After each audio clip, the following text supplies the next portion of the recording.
Un couple de parents a voulu témoigner auprès de 20 minutes de leur expérience dans une crèche du réseau incriminé après la mort du bébé intoxiqué au desktop. Ils sont traumatisés par ce récent drame, eux qui avaient retiré leur fille il y a quelques mois d'une structure du même groupe, après l'avoir récupérée avec des traces inquiétantes au visage. Ce drame s'est produit à Lyon mais tous les parents de jeunes enfants se sont sentis concernés après la mort d'un bébé de 11 mois, décédé dans un crèche privé la semaine dernière. Une auxiliaire de puériculture, ne supportant plus les pleurs d'un bébé, lui a administré du desktop, ce produit toxique qui sert à déboucher les canalisations. Mise en examen, la femme de 27 ans, sans antécédent judiciaire ou psychiatrique, a été écrouée. Au-delà de la tragédie, c'est un dysfonctionnement du système des crèches privées qui est pointé du doigt, où semble régner le besoin de réduire les coûts et augmenter les profits, au détriment des enfants et de leurs familles. Un couple a livré à 20 minutes un témoignage inquiétant de leur expérience de garde au sein du réseau People et Baby incriminé aujourd'hui. Cela fait près d'un an qu'Emily et Steve Grégoire sont parents d'une fille,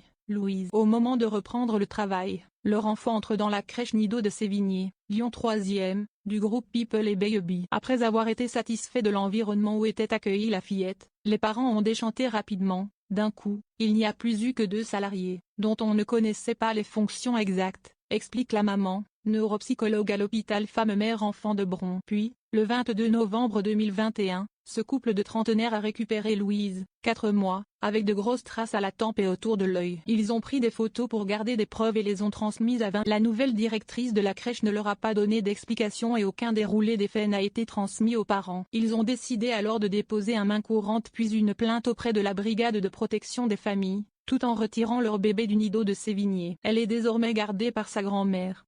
De son côté, la structure n'est jamais revenue depuis vers les parents des œuvres. Le drame du bébé intoxiqué a fait ressurgir l'angoisse chez Émilie Grégoire. J'étais effondrée vendredi en découvrant que cet empoisonnement était dans une crèche People et Baby. Je ne dors plus depuis plusieurs nuits, comme si j'avais moi-même perdu un membre de ma famille. Ce drame me hante.